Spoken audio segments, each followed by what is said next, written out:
Good morning students, welcome to a science class. कल की class में हमने स्पिरिचुअल थ्योरी ऑफ ओरिजिन और फॉसिल्स के ओरिजिन और टाइप्स के बारे में डिस्कस किया था।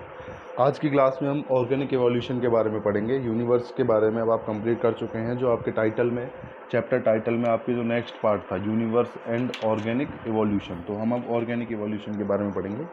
ये आपके पास जो बुक है एडवाइज़र की, उसके बुक से ये टॉपिक लिए गए हैं, तो आप इनको घर पे एक बार रिवाइज भी करें उस बुक में से। So let's start the chapter organic evolution.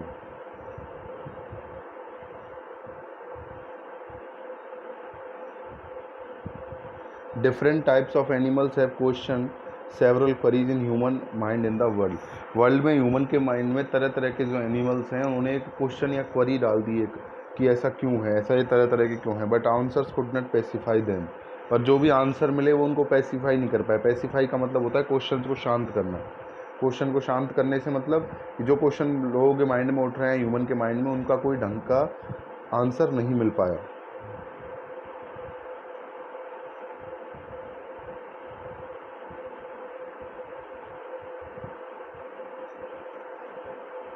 At last they entail the responsibility of and and question over the Lord.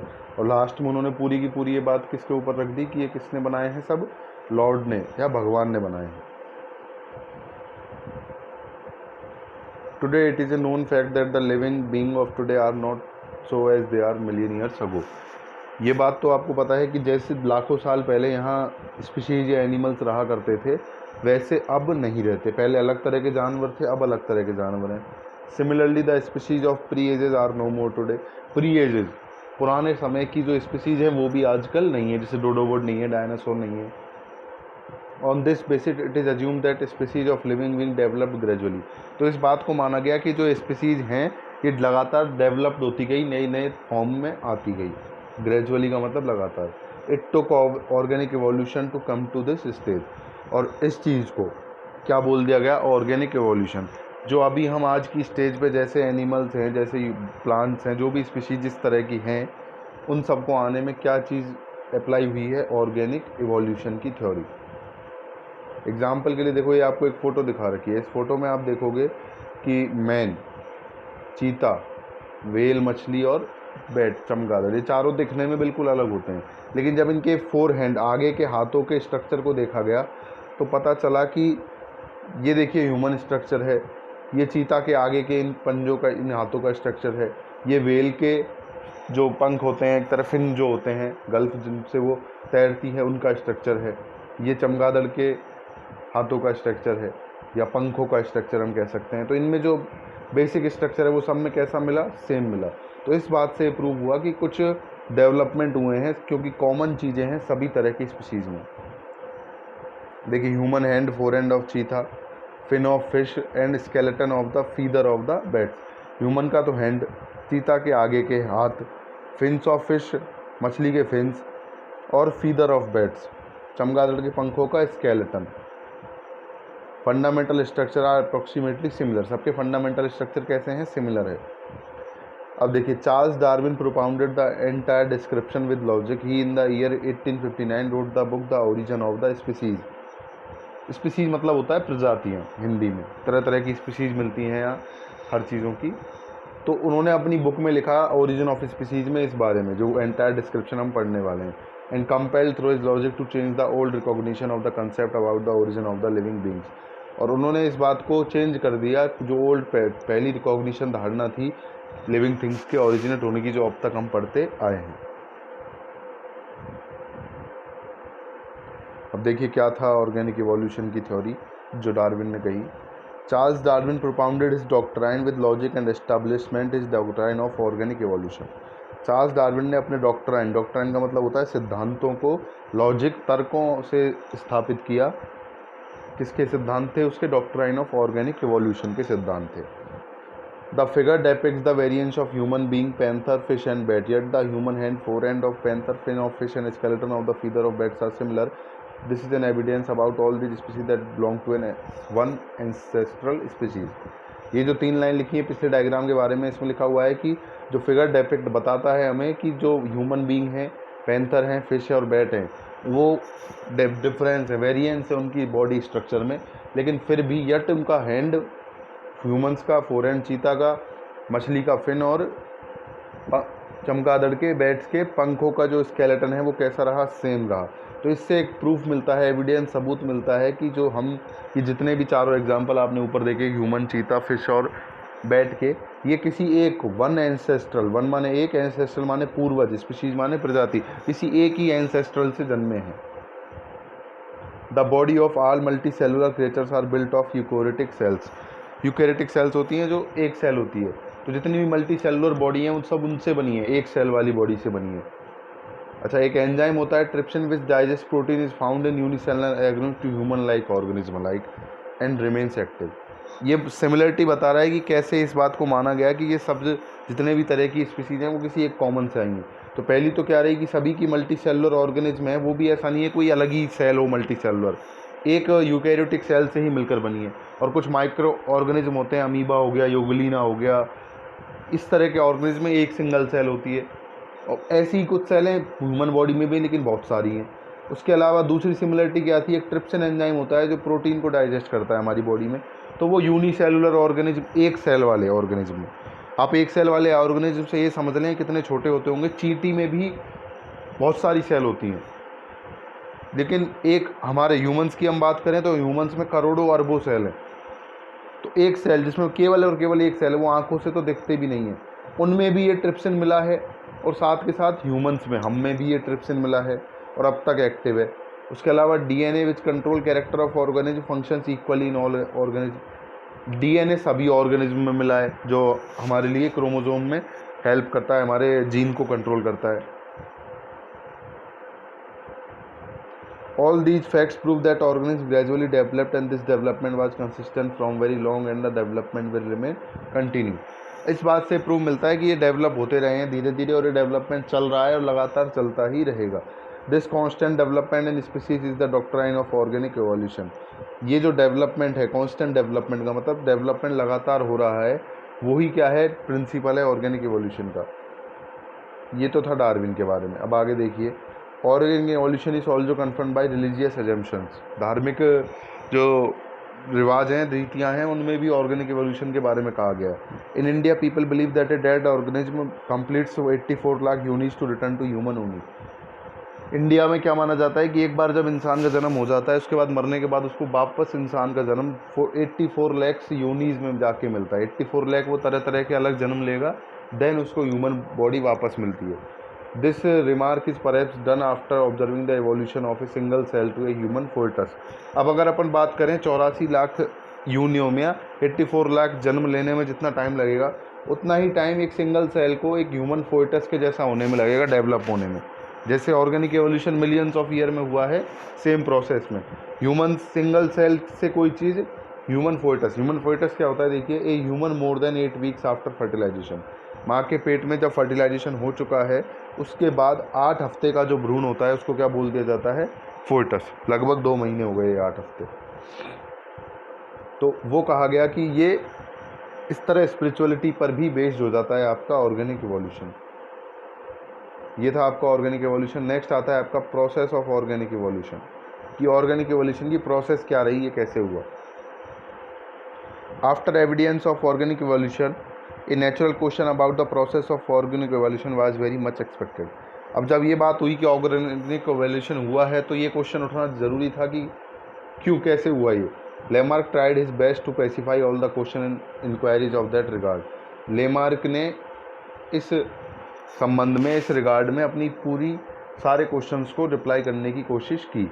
He narrated that result type species moved by creeping. उसने narrate करना मतलब बताया कि छिपकली जैसे species थे वो creep, rank के चला करते थे।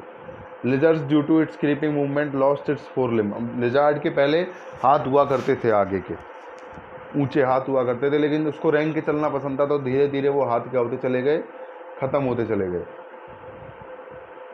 Consequently snakes type reptiles originated, और उनसे फिर क्या बन गए, स्नेक बन गए। Exactly like this Lamarck specified people to agree the giraffe and ducks came into existence. इसी तरह लेमार्क ने बताया कि जिराफ भी ऐसी बना, डक भी ऐसी बनी। जिराफ के बारे में उन्होंने क्या बताया कि जिराफ जो थे उनकी पहले गर्दन नॉर्मल हुआ करती थी, पर पहले पेड़, ज़मीन पे खाने पीने के पौधे नहीं रहे, तो जिराफ क्या करा करता था, ऐसे लंबे लंबे जो पेड़ हुआ करते थे उनसे वो फूड को खाया करता था, तो उसको अपनी गर्दन क्या करनी पड़ती थी, ऊंची करनी पड़ती थी। तो इस तरह गर्दन जब उसको बार बार ऊंची करनी पड़ी तो फाइनल जिराफ कैसा बन गया, जो आजकल हम देखते हैं। आजकल की जिराफ की ऊंचाई आपने देखी होगी, इस तरह ऊंचा हो जाता है वो। ये कहा था किसने, लैमार्क ने। अब इसका एक लैमार्क के जो प्रिंसिपल है, इसको ब्रेक किया था या इसको डिसएग्री किया था किसने, विजमैन ने।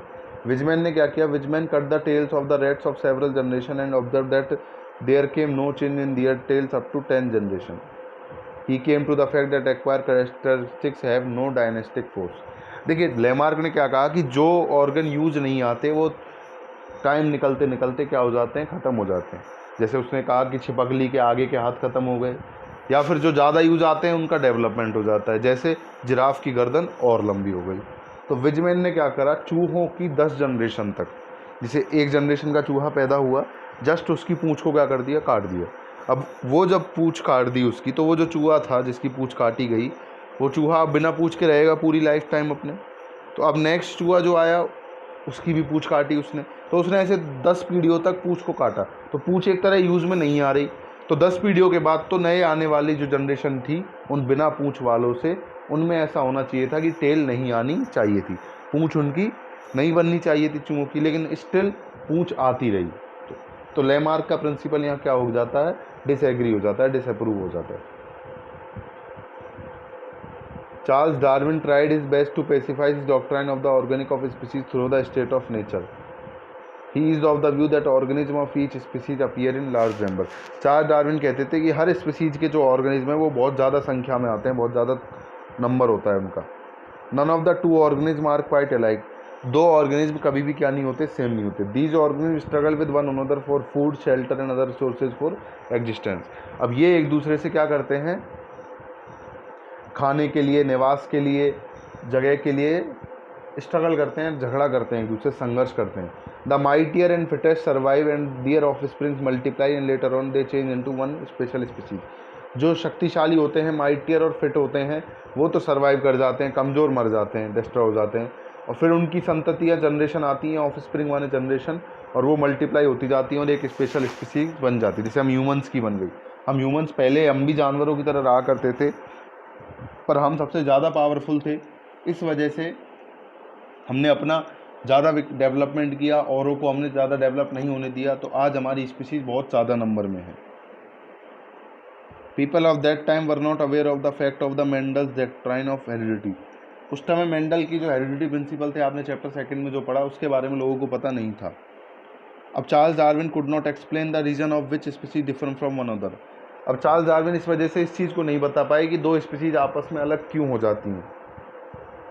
The fact of conversion into A new species from a species of small differences found amongst the organism of a species.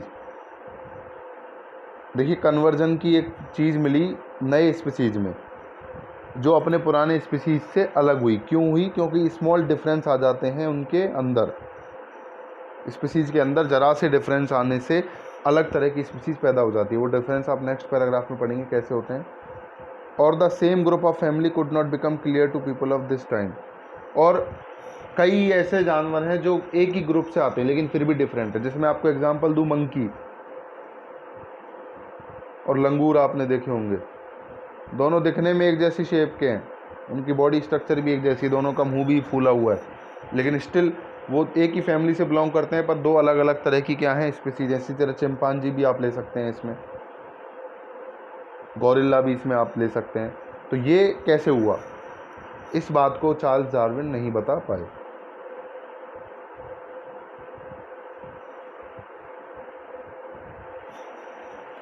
Charles Darwin का जो ऑर्गेनिक एवोल्यूशन है, इसको डार्विनिज्म के नाम से भी जाना जाता है। नेक्स्ट देखिए, in 1901 Hugo de Vries found a new species of primrose plant among primrose plants of the orchid. Hugo de Vries ने अपने पार्क में एक प्लांट है प्राइमोर्स, उसके सभी प्लांटों के बीच में एक नए तरह का पौधा होता देखा, तो उनको ये बात तो लगी कि ये नया कैसे आ गया, कहाँ से आ गया। Further on Hugo classified that new species come into existence after sudden big change in the organism. तो फिर ह्यूगो डिब्रीज ने कहा कि नई जो स्पीसीज आती हैं वो तब आती हैं जब जो पुरानी स्पीसीज चल रही है एग्जिस्टिंग, उसमें कोई सडन चेंज आ जाए, बड़ा चेंज आ जाए sudden. Hugo de Vries recognize such change as mutation, और उन्होंने इन बिग चेंजेस को क्या नाम दे दिया? म्यूटेशन नाम दे दिया। Today we know very well that the DNA of organisms which are found in the cells of the organism determine and controls the character of organism। DNA आपने gene पढ़ा था second chapter में Mendel वाले में, उसी तरह body में gene का भी और स्ट्रक्चरल पार्ट होता है DNA, deoxy ribo nucleic acid, ये इसका नाम होता है। तो ये डीएनए ही क्या करता है? सभी ऑर्गेनिज्म की सेल्स में मिलता है और हमारे कैरेक्टरिस्टिक्स को कंट्रोल करता है। हम जैसा हमारे अंदर तरह तरह के कैरेक्टर होते हैं, आपने कैरेक्टरिस्टिक्स प्लांट्स के पढ़े थे, उसी तरह ह्यूमंस के भी होते हैं और ऑर्गेनिज्म के भी होते हैं। अब ये कैरेक्टरिस्टिक्स कौन कौन से हैं देखिए, एडेनिन, ग्वानिन, साइटोसिन और थायमिन। ये डीएनए की ऐसी कुछ स्ट्रक्चर होती है, एक देखिए मैं आपको एक जनरल आइडिया दे दूं, इनमें ये विटामिन भरे होते हैं, एडेनिन, ग्वानिन, साइटोसिन और थायमिन। इनको AGCT के नाम से भी जाना जाता है। तो जब इनका अरेंजमेंट चेंज हो जाए डीएनए के अंदर, तो ये म्यूटेशन या बिग चेंजेस अकर होते हैं, तब ये changes take place in organism after changes which take place in the group chain. The Hugo de Vries mutation along with Darwinism is now it is known as neo Darwinism. अब जो ह्यूगो de Vries ने अपना mutation का principal दिया, उसको और Darwin के principal को मिलाकर आजकल क्या बोला जाता है? नियो डार्विनिज्म बोला जाता है। Now neo Darwinism is accepted as truth, इसको आजकल ट्रुथ माना जाता है। In science truth is nothing. Evolutionist Lynn Margulis explain in 1995 that in nature the way of evolution is not competitive, rather it is cooperative by nature। देखिए 1995 ज़्यादा पुरानी बात नहीं है, तो अभी की बात है, 25 साल पुरानी बात है। इसमें क्या कहा कि लिन मार्गुलिस ने क्या कहा कि जो नेचर में जो ऑर्गेनिज्म है वो कंपटीटर नहीं रहे। जैसे डार्विन ने कहा कंपटीशन करते थे, शक्तिशाली और जो फिट थे वो तो आगे बढ़ते गए, जबकि इसने क्या कहा कि वो कंपटीटर ना होने के बजाय कोऑपरेटिव थे, एक दूसरे को कोऑपरेट करके बने हैं। लिन Margulis is of the opinion that evolutionists speak the history of the organism about 50 crore of the years before। Lynn Margulis कहते हैं कि जब जो इवोल्यूशनिस्ट हैं, इवोल्यूशनिस्ट मतलब जो ऑर्गेनिक इवोल्यूशन की थ्योरी को सपोर्ट करते हैं, वो लोग कहते हैं कि ऑर्गेनिज्म आया 50 करोड़ साल पहले। But this was the period of which life have emerged in existence on the earth. Some period before fossils have been found over 400 crore of years. पर कल भी आपने देखा था यही बात कि ये 58 मिलियन ईयर अगो का बताया गया उन थ्योरीज़ में, जबकि फॉसिल हमें मिले हैं जिनमें ऑर्गेनिज्म के फॉसिल मिले हैं। फॉसिल किसके बनते हैं? ऑर्गेनिज्म के। वो हमें 4 बिलियन ईयर अगो के मिले, 400 करोड़ साल पहले तक के मिले हैं। तो ऐसा डिफरेंस क्यों? अगर 50 करोड़ पहले ही ऑर्गेनिज्म आए होते तो 400 साल पुराने फॉसिल कहाँ से आ गए? इसका मतलब 400 करोड़ साल पहले भी क्या थे? यहाँ पर ऑर्गेनिज्म थे। तो इस जगह डार्विन की थ्योरी थोड़ी सी डिसअप्रूव होती है। But Darwin and his supporter didn't discuss about these fossil because these fossil don't focus on the concept of the Darwin. पर जो डार्विन और उसकी थ्योरी को सपोर्ट करते हैं वो इस बात को एग्री नहीं करते कि 400 करोड़ ईयर साल पुराने कोई फॉसिल हैं, क्योंकि अगर वो इस बात को एग्री करेंगे तो डार्विन की थ्योरी वो रॉन्ग हो जाएगी, क्योंकि उसमें तो केवल 50 करोड़ साल पुराने ही ऑर्गेनिज्म के बारे में बताया गया, तो फॉसिल भी इतने ही पुराने मिलने चाहिए। Darwin tried his best to establish the concept that monkey are the ancestor of human beings. Darwin ने कहा कि मंकी हैं जो ह्यूमंस के एंसेस्टर हैं। But Margulis speak about bacteria, especially those are very small, the ancestor of all organism along with monkeys. But Margulis ने क्या कहा कि जो बैक्टीरिया हैं वो ही हैं सबके एंसेस्टर। हम सब बैक्टीरिया से मिलकर ही बने, किसी में ज़्यादा बैक्टीरिया, किसी में कम बैक्टीरिया, यहाँ तक कि मंकीज़ भी। मंकी हमारे एंसेस्टर नहीं है, हमारे भी बैक्टीरिया एंसेस्टर हैं, मंकीज़ के भी बैक्टीरिया एंसेस्टर हैं। Now the notion about several concepts are being changed. अब ये धारणाएं क्या हो रही हैं? चेंज हो रही है। नोशन माने धारणा है, जो भी प्रिंसिपल है। It is believe that the number of cells in bacteria are more than the human cells in human body. ऐसा माना जाता है कि सेल्स के जो नंबर हैं ह्यूमन्स बॉडी में वो बैक्टीरिया से कम हैं, बैक्टीरिया ज़्यादा हैं, बैक्टीरिया में सेल्स ज़्यादा हैं। The state of health of a person depends upon the bacteria present in the human intestine. इंसान की जो इंटेस्टाइन होती है उसमें जितने बैक्टीरिया होंगे उस बेस पर ह्यूमन की हेल्थ डिपेंड करती है। For good health proper diet in Indian concept is much worthful. Indian concept में अच्छी हेल्थ के लिए अच्छा भोजन ज़रूरी बताया गया है। ये था आपका ऑर्गेनिक इवोल्यूशन। इसमें आपने बेसिक आइडिया पढ़ा। आप इन दोनों पैराग्राफ को एक बार वापस रीड करना, कोई डाउट आ जाए तो भेज देना। पढ़ के ज़रूर देखना, आपको एक बार पढ़ने में ही नहीं समझ आएंगे। आपकी बुक में है ये, तो इनको आज एक बार ये दोनों पैराग्राफ, छोटे पैराग्राफ हैं, आज बस इतना ही पढ़ा रहे हैं, इनको रीड करिएगा एक बार, आपको ये वापस ज़रूर समझ आ जाएंगे। कल हम ऑरिजिन ऑफ स्पीसीज़ और हाइलोजेनी के बारे में पढ़ेंगे और आपका चैप्टर कल फिनिश हो जाएगा। आज तक का वर्क आप करके रख लें, कल ये पूरा होने के बाद परसों आप इसको रिवाइज़ कर लें। हो सकता है आपका क्लास में टेस्ट हो जाए जब भी आपका स्कूल ओपन हो। Thank you so much, all the best for your study.